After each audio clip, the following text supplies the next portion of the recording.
Well, it's the final episode of the Goalkeeper career mode this year. I've done it on and off this year, as I usually kind of do. I say this every year, but I want to do it more next year. The game didn't help with that, kind of how the team highlights mode did and then didn't work. Before I get into the kind of the type of the video, which is what I want for next year, I just thought I would go through just how the career ended up going. I didn't actually complete it this year, if I'm honest with you. I kind of stayed at Man United for a bit. I've just seen some highlights of it now. Got close to Tyson and kind of fell away at the end.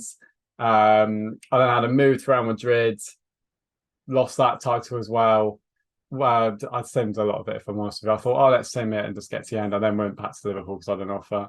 But if I'm honest, I didn't play much more of it. And there's a few reasons for that. One, obviously, it's the end of FIFA. But I just think, for me, I just found it frustrating this year with EA how kind of they had it really good. They made a new feature in the highlights mode and then just kind of sort of fell apart from it, really. It kind of just it worked great, and it was like I remember I just loved it. I said many times on this channel how much I love the team highlights mode, and then within a patch or two, in typical EA fashion, it just kind of disappeared and became unplayable because it became too easy. So for those who don't know what I'm talking about, usually when you play career mode, you play with kind of sliders, which sliders have got working really well at the end of FIFA, and they were really good. I would play it more now. It's just time and kind of wait the excitement for the new new season's out. I don't want to sit here making videos when I think, hang on a minute, the new game's out in like a month or two, so I might as well just wait until then. Don't know if I'll do a FIFA career mode straight away. I can't call it EA career mode.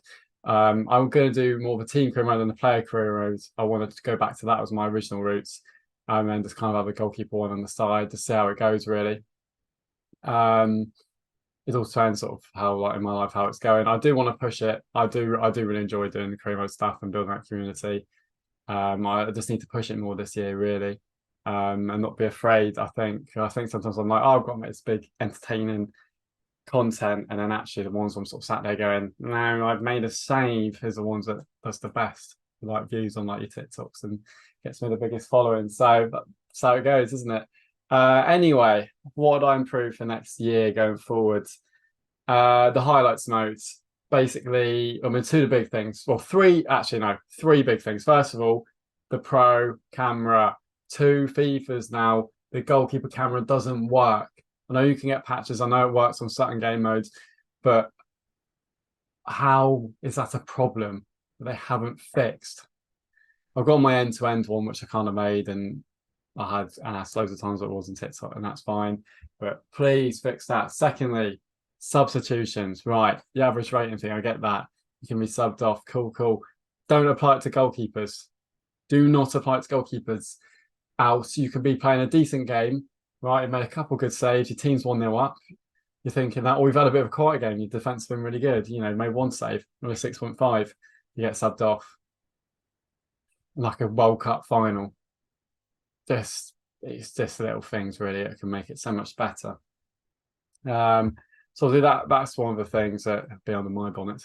So that's the first sort of main two issues, which I would say are people's complaints.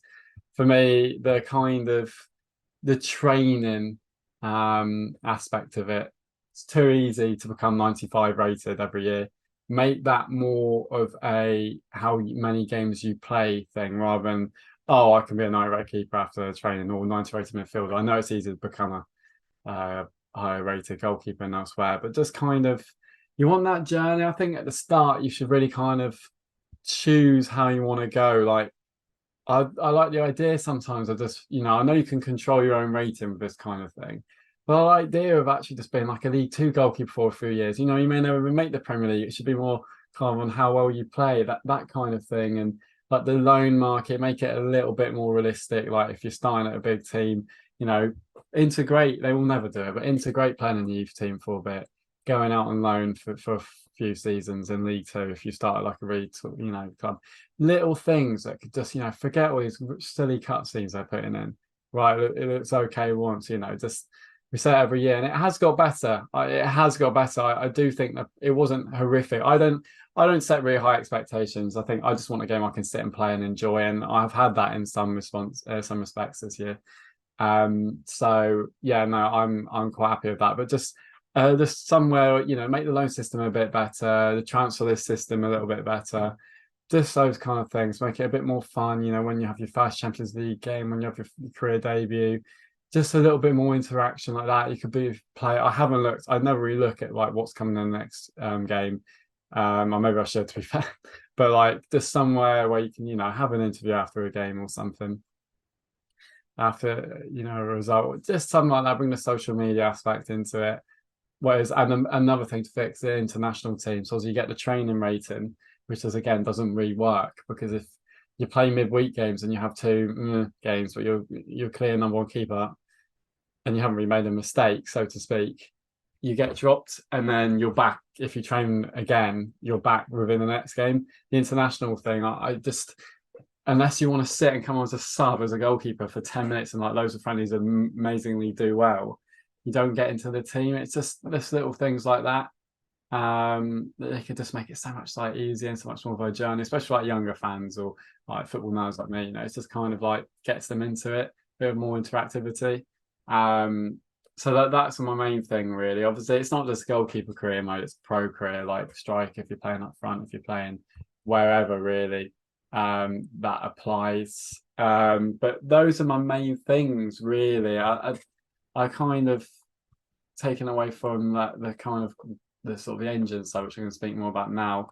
Those are my main sort of gameplay ideas for EA to do next year, and what I would want to see, and what would make me come home and think I want to play FIFA or record FIFA tonight. Just have a bit more of a journey.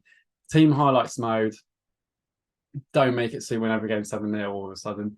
At the start, for those, thank you, watch my series. Remember, I started at Stockport. It was like I was saying, it's the greatest thing EA had done about 10 years for program. I mean it. Like you'd come in, you'd have a few shots a game, a few crosses, bit of everything. I wish you could see your team score. I need to put that in, like you could see your team attack. If they put that in, that would be the most perfect thing for especially goalkeepers. But no, rather than that, they then kind of had that. It was great. I remember I went Stockport and then I went to and I sort of missed out on playoffs there or something, or got promoted, and I went to Sheffield United. That was it. Riga season there. I had probably the best time on this year because I wasn't amazing, if that makes sense. Like I'd had some really good games. I remember I made a mistake in a playoff like chasing game and we lost 2-1. We didn't get the playoffs, but it was like realistic. And I enjoyed it. And if it was like that, I would play it until like my guy retired. And I didn't play the game for a little bit, and I'll come back after a patch, and it had just kind of ruined it. I went to Brighton and they were in the Championship and we won the league, and I thought, oh, it's just because we won it. And next thing you know, we were winning the Premier League. We were like going to Man City. I'll be sat there and it would be like a corner you catch, and then you'd be 3-0 up at Man City with like a decent team, but not an amazing team. And just no, it needs to be better, really. I don't really want a game like that. So that made it unplayable and went back to the sides, and it was fine. But that's what they need to work on for next year to make it that really sort of consistent experience. Anyway, in terms of the engine, I'll tell you what, one of the best goalkeeping engines I played on this year, I'll say that. I didn't play it much at a pro clubs level compared to like a few years ago. I played it recently and I really enjoyed it. You're going to get the old glitches. I was quite out of practice. You're always get inconsistency. I'll just kick my desk. You're always going to get inconsistency and all stuff like that. I really hurt my knee. Ow. You're always going to get inconsistency and sort of issues like that. But just kind of having an engine which was quite solid, locking on for crosses wasn't too bad. I played in automatic most of the time. You can make some great saves. And actually, I thought the engine was quite good. Just keep it consistent. Power shots was an issue at the start of the game where if they had a power shot, your guy would just stand and watch. But just kind of keep that sort of human element in where you're making those sort of good saves. And I thought it was quite a good match engine this year. Much better than the last few years where a lot of time you play with for like a believe fish out of water. But that's kind of how my career went. I will be playing a little bit off camera, trying to win the Champions League. But I've done it on other careers, and then let me know if you do want to see me do a pro career next year. Where do I start? Do I start in League Two again? I always seem to like doing that. Do I start a Premier League team? I always seem to stay in England too much. Do I start like Leicester, who are my team, my second team where I'm originally from? So they do kind of like goalkeeper position sorted. I might do that, to be fair, if I'm not doing a Leicester goalkeeper career mode. I guess a career mode. So let me know. And I appreciate everyone who's watching this year. And I say something, I hope I'll be around a bit more next year in terms of that. I've run too many projects and I think I'm basically cutting down a few. So I really want to push my kind of football presenting and FIFA kind of YouTuber kind of way. And I'm just going to keep going at FIFA. There's no point. It's always been FIFA to me and always will be. So thank you very much for watching. And I will see you next year in terms of Pro Career. I don't know if it'll be straight as soon as the game's released, but we'll see how it goes. Thank you very much for watching and enjoy your life.